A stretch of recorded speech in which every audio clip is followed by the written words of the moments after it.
السلام علیکم ناظرین، آپ دیکھ رہے ہیں یوٹیوب چینل اور میں ہوں آپ کا ہوسٹ اسد اللہ خان۔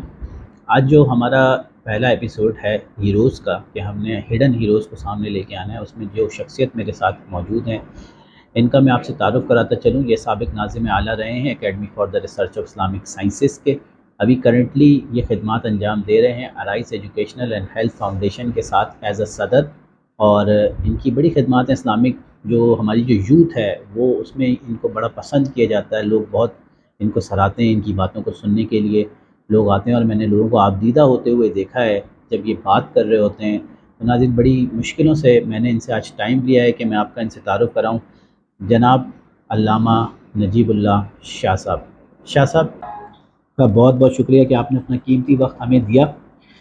مجھے یہ بتائیں کہ یہ جو مسئلے چل رہے ہیں ابھی اس وقت پاکستان میں، لوگ اکثر سوال کرتے رہتے ہیں کہ جی ہم اتنا پستی کا، اتنے زوال کا شکار کیوں ہیں، تو اس پہ ذرا سا آپ روشنی ڈالیں آج۔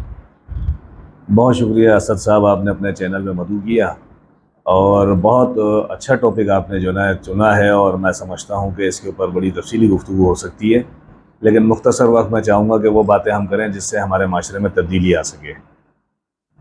یہ جو توحید کا فلسفہ ہے یہ ازل سے ہے اور ابد تک رہے گا انشاءاللہ، اور انبیاء کرام اللہ نے جو مابعوث فرمائے دنیا کے اندر، آدم علیہ السلام سے لے کر اور ہمارے آقا محمد رسول اللہ صلی اللہ علیہ وسلم تک، ان انبیاء کرام کا آنے کا مقصد ہی یہی تھا کہ توحید کے فلسفے کو وہ مضبوط کریں، اور جو لوگ توحید کے فلسفے کو پس منظر میں لے جاتے ہیں یا اس میں خرابیاں پیدا کرتے ہیں، تو انبیاء تشریف اس لیے لاتے تھے کہ وہ توحید کی راہ کو واپس ہموار کر دیں اور لوگوں کو لوگوں کی غلامی سے نکال کر اللہ کی غلامی میں لے کر آ جائیں۔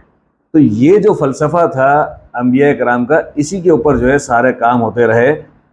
میں تھوڑا سا آپ کو ڈیپلی لے کے جانا چاہوں گا کہ دنیا کے اندر اس وقت جو موجودہ اقوام ہیں، چاہے وہ یہودی ہوں، چاہے عیسائی ہوں، چاہے مجوسی ہوں، چاہے ہندو ہوں، چاہے مسلمان ہوں، اگر آپ غور کریں تو مسلمانوں کے سوا کوئی اللہ کو اکیلا ماننے کو تیار ہی نہیں ہے۔ بالکل آج اگر آپ غور کریں تو یہودی کہتے ہیں کہ عزیر اللہ کے بیٹے ہیں، نعوذ باللہ، ٹھیک ہے نا؟ یعنی یہودی جو ہیں وہ اللہ کو ایک تو نہیں مان رہے، بالکل وہ اللہ کے ساتھ شریک مقرر کر رہے ہیں۔ اسی طریقے سے عیسائیوں کا فلسفہ ہے، وہ کہتے ہیں کہ اللہ تین میں کا تیسرا ہے، نعوذ باللہ، تو انہوں نے بھی اللہ کو اکیلا نہیں مانا۔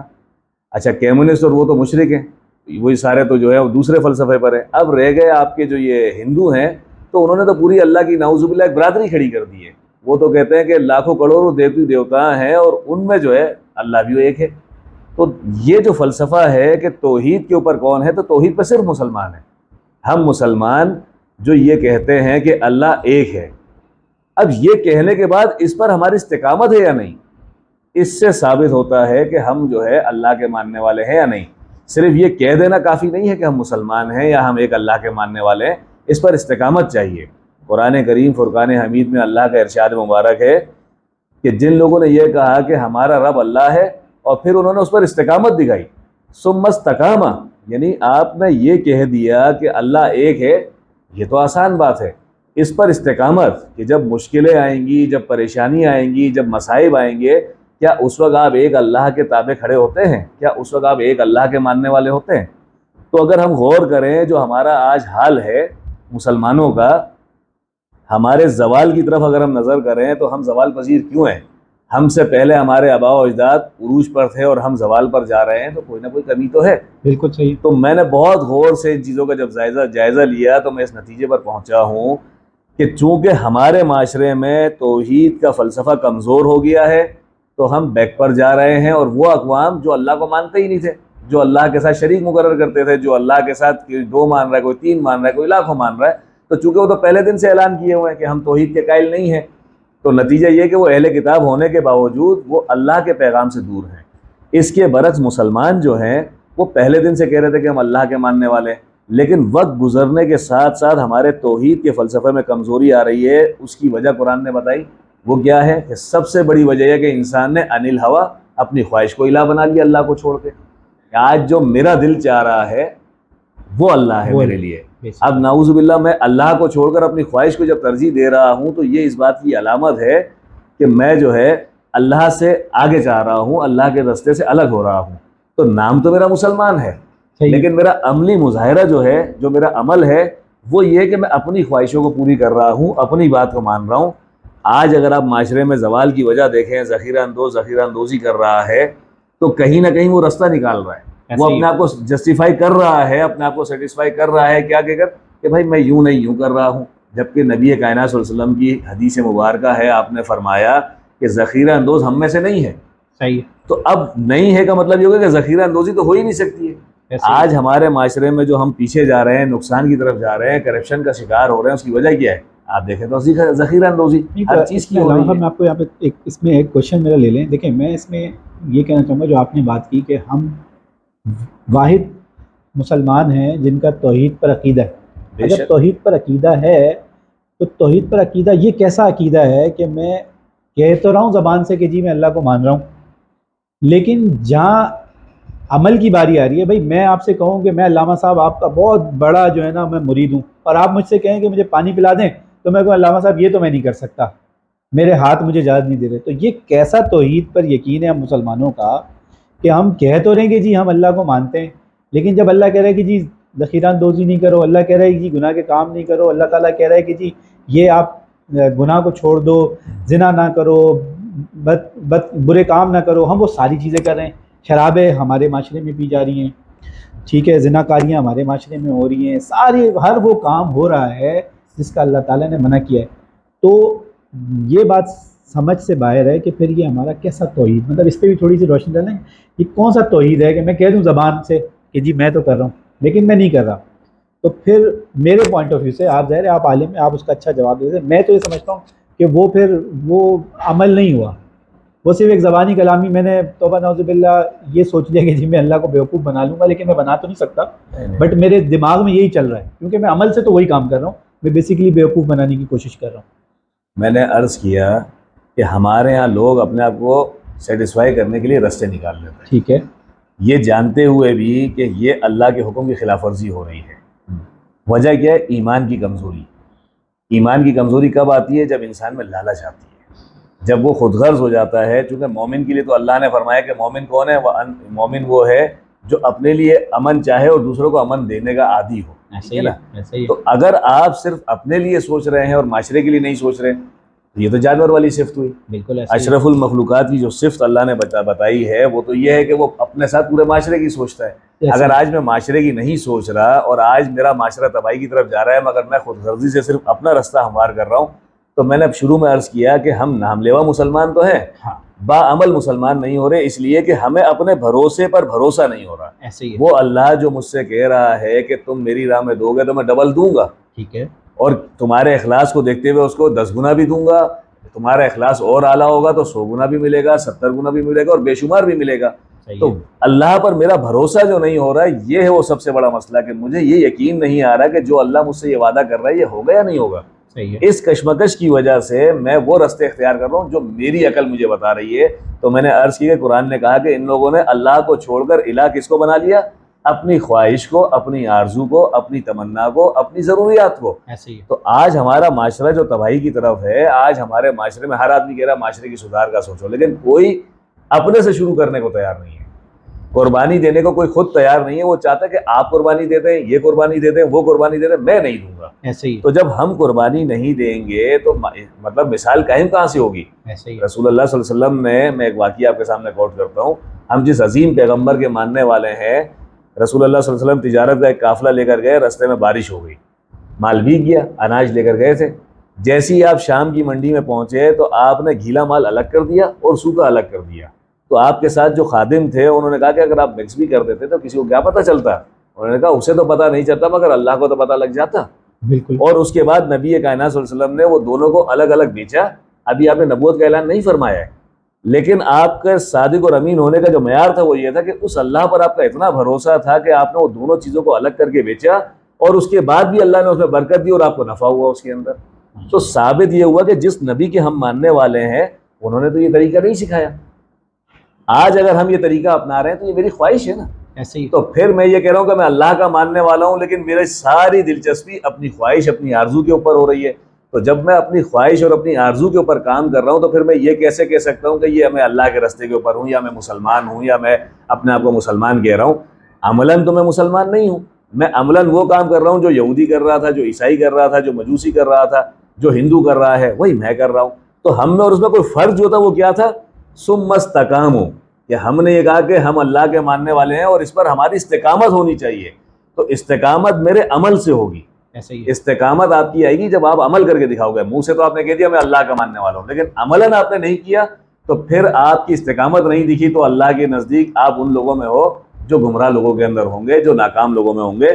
تو معاشرہ اگر آج تباہی پر ہے، آج ہمارے تاجر رونا رو رہے ہیں کہ بچت نہیں ہو رہی، کاروبار نہیں ہے، تو بھائی آپ سوچو تو صحیح، آپ کر کیا رہے ہو؟ آپ اللہ اور اس کے رسول کے طریقے سے ہٹے ہوئے ہو، آپ توحید کے فلسفے سے ہٹے ہوئے ہو. آپ توحید کے فلسفے پر خود کو لے کر آؤ اور استقامت دکھاؤ، پھر دیکھو اللہ آپ کے لیے راستے پیدا کرے گا.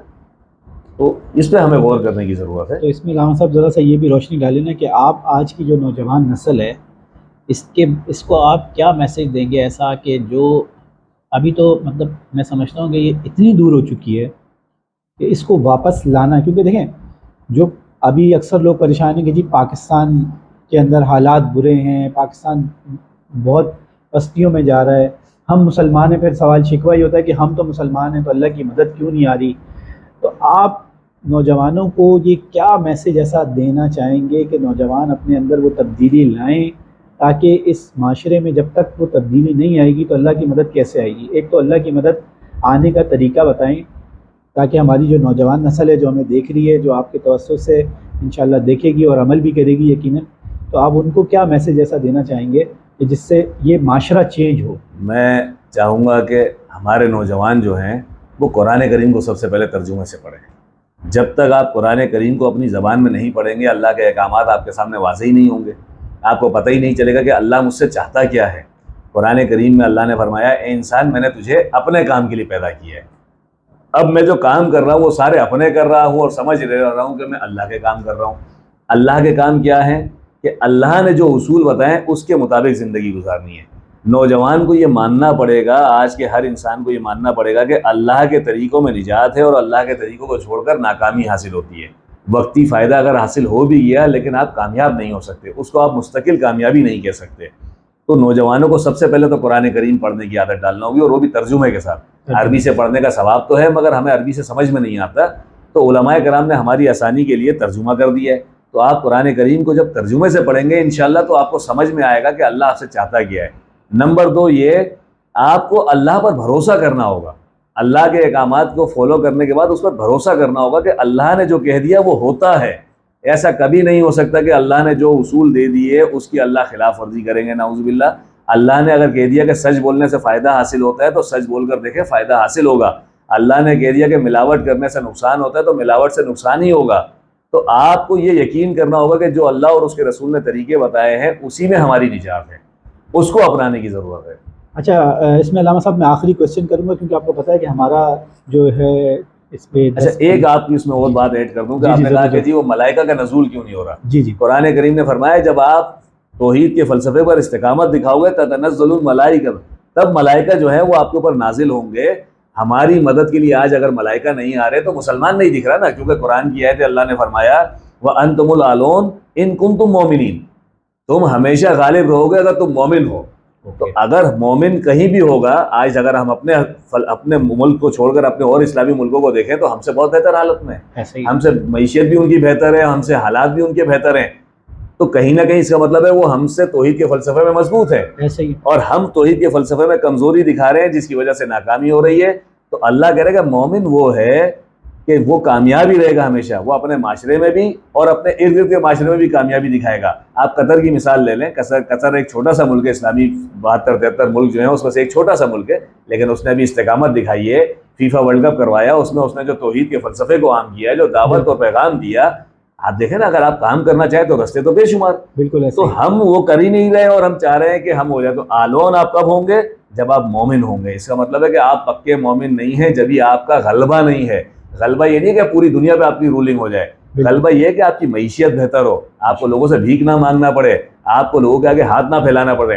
رسول اللہ صلی اللہ علیہ وسلم نے فرمایا نیچے والے ہاتھ سے اوپر والا ہاتھ 1000 گنا افضل ہے. اتنے عظیم پیغمبر کے ماننے والے لوگوں کے سامنے جا کے ہاتھ پھیلا رہے اور یہ نہیں سوچ رہے کہ ہاتھ ان کے آگے پھیلا رہے جو اللہ کے دشمن. بالکل ایسے وہ اللہ کے دوست تو نہیں ہے.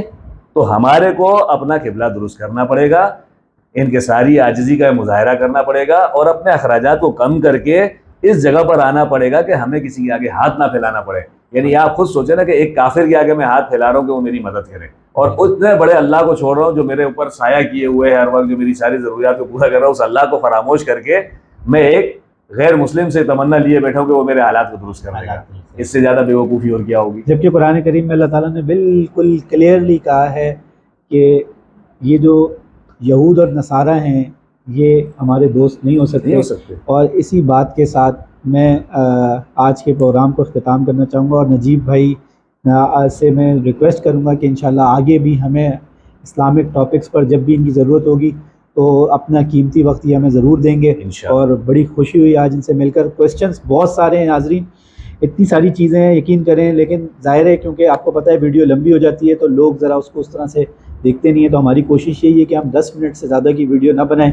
اور بہت سارے کوسچنس تھے ابھی بھی دماغ میں، اور یقیناً جو آپ کوسچنس کمنٹس میں کریں گے اگلے سیشن میں کوشش کروں گا کہ آپ کے جو کوسچنز ہیں اس کو میں شامل کروں پروگرام میں، اور پھر وہ ہم علامہ نجیب صاحب سے وہ سارے کوسچنز کریں جو آپ چاہتے ہیں، جو آپ پوچھنا چاہتے ہیں۔ اچھا، بس آپ سے ایک ریکویسٹ ہے جاتے جاتے کہ چینل کو آپ نے سبسکرائب کرنا ہے اور بیل آئیکن کو پریس کرنا ہے تاکہ آپ کو آگے بھی اسی طرح کی ہماری جو ویڈیوز ہیں وہ ملتی رہیں۔ جزاک اللہ خیر، السلام علیکم۔